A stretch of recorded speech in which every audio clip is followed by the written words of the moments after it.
Hər vaxtınız xeyir. Bu buraxılışda da ən vacib və gündəmdə olan xəbərləri diqqətinizə çatdıracağam. Sərhəd rejimi, miqrasiya məsələləri, yeni aviareyslər, iqtisadi və hüquqi yeniliklər haqqında ən operativ məlumatları vaxtında almaq istəyirsinizsə, həm mənim bu YouTube kanalıma, o cümlədən də ZM Novosti Azərbaycana Telegram kanalıma abunə ola bilərsiniz. Burada məlumatlar daha dolğun, daha operativ və rəsmi mənbələrə əsaslanır. Kanalların linki videonun aşağısında, yəni açıqlama hissəsində və ilk şərhdə yerləşdirilib. İndi isə xəbərlər. Yaxın Şərqdə hərbi siyasi vəziyyətin kəskinləşməsi davam edir.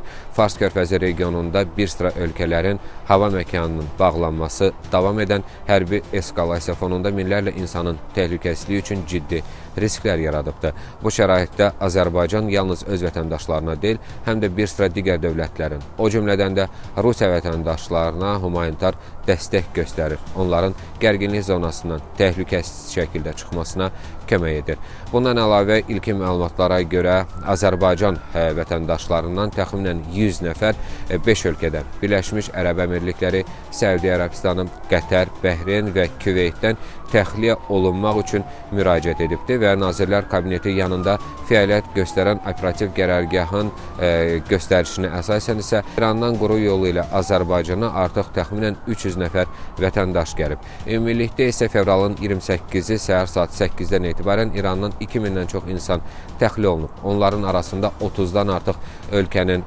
vətəndaşları, o cümlədən Azərbaycan, Rusiya, Çin, Tacikistan, Pakistan, İspaniya, İran, Yaponiya, Fransa, Almaniya, Gürcüstan, Özbəkistan və Belarus vətəndaşları da var və qeyd etmək lazımdır ki, bu fakt bir daha Azərbaycanın beynəlxalq humanitar əməkdaşlığa və qlobal məsuliyyət prinsiplərinə sadiqliyinin bariz nümunəsidir.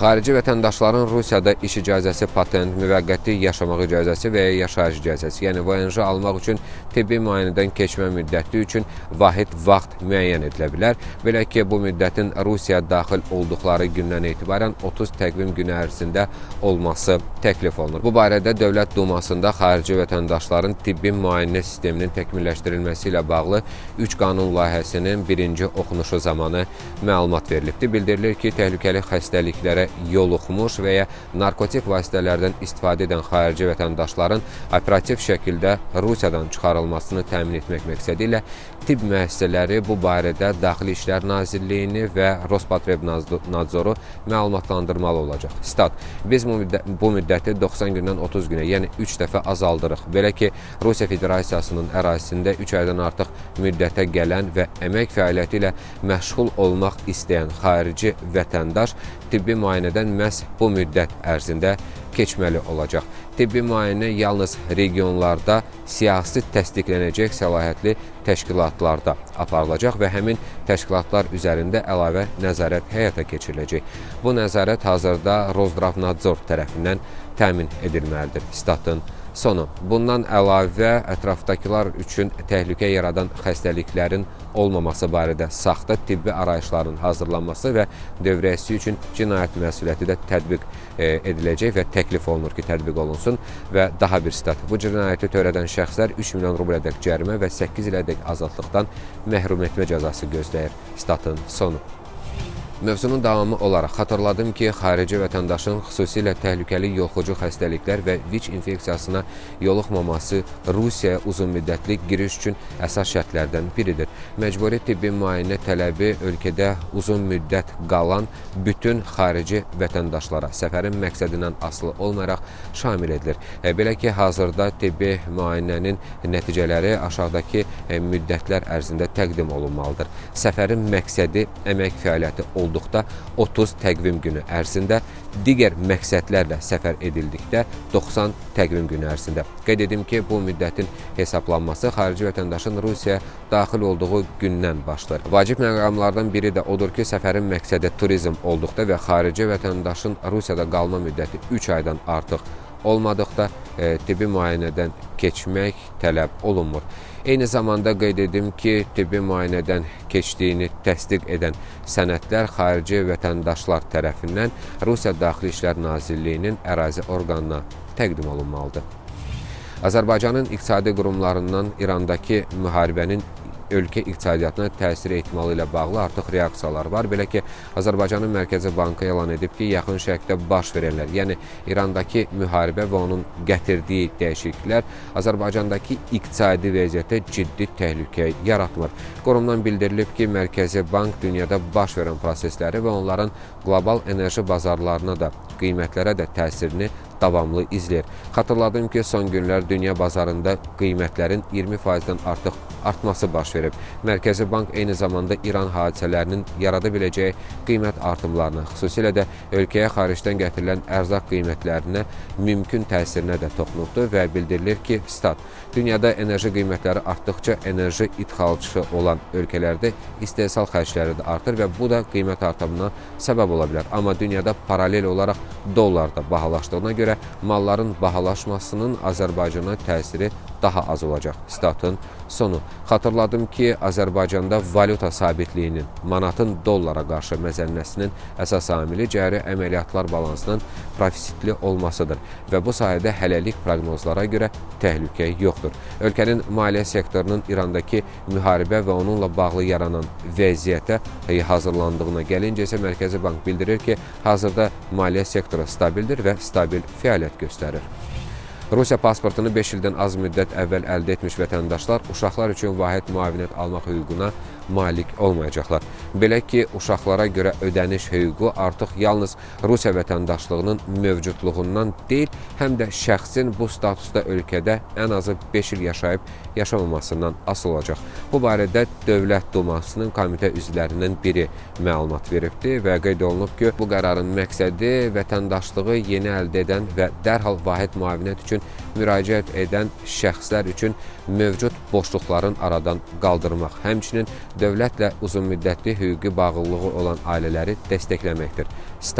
Yeni şərtlər vahid müavinətin statusu çox yaxın zamanda əldə etmiş bütün gələn şəxslərə ardıcıl şəkildə rəsmiləşdirilməməsi və vətəndaşlarda sosial dəstək sistemində nizam-intizam hissinin formalaşdırılması məqsədi daşır. Statın sonu.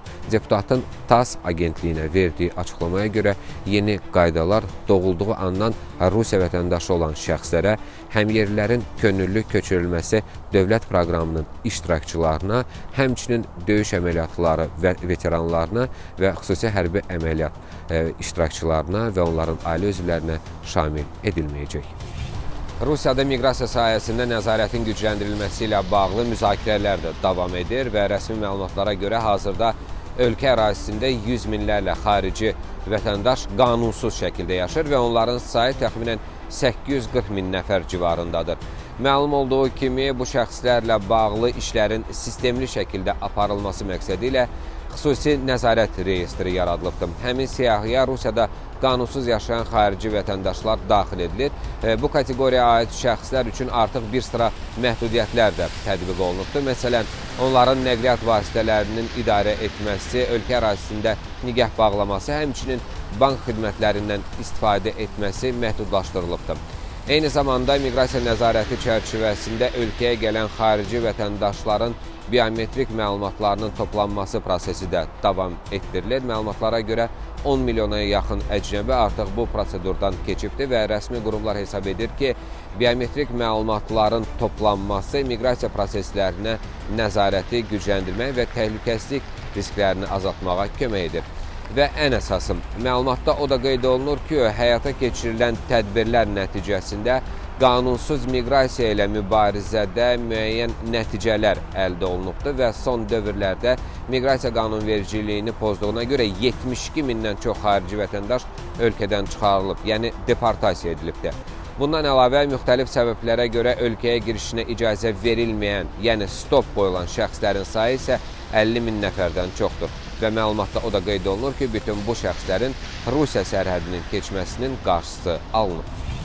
2025-ci ilin 4-cü rübündə 200 mindən çox miqrantın 1/3-i rus dili üzrə imtahanı ilk cəhdə verə bilməyib.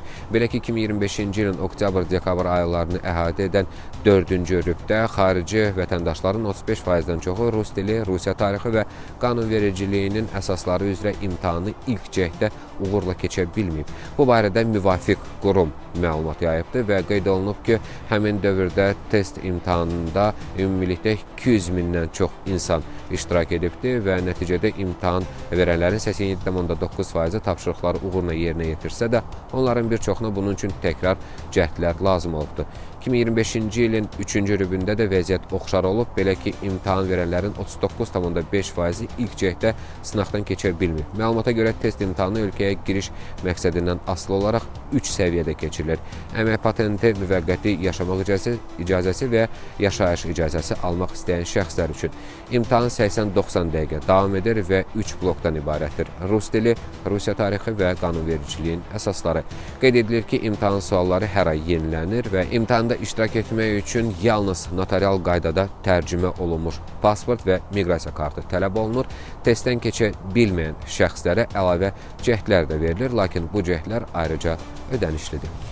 Bəzi istiqamətlər üzrə aviabiletlər 20%-ə qədər bahalaşıbdır. FEDAZ xəbər verir ki, regionda baş verən hadisələr fonunda bir sıra ölkələrə, xüsusilə Asiya ölkələrinə uçuşlarda qiymət artımı müşahidə edilir və turizm məsələləri üzrə ekspertlər isə bildirir ki, Doha və Dubaya birbaşa uçuşların dayanması sərnişinləri alternativ marşrutlara yönləndirib. Bu isə tələbatın artdığı üçün qiymətlərə də təsir göstərir. Mütəxəssislərin sözlərinə görə adi vaxtda 1000 manata Asiya ölkələrinə bilet almaq mümkün idisə, indi bu 1200-1500 manat arasında dəyişir. Ekspertlər onu da əlavə edir ki, İranda baş verən hadisələr təkcə qiymətlərə deyil, ümumi turizm axınına da təsir göstərir. Bəzi turistlər səyahət planlarını təxirə salır və istiqaməti dəyişirlər. Mütəxəssislər hesab edirlər ki, bölgədə sabitlik bərpa olunarsa, aviabiletlərin qiymətində də tədricən normallaşma müşahidə edilə bilər.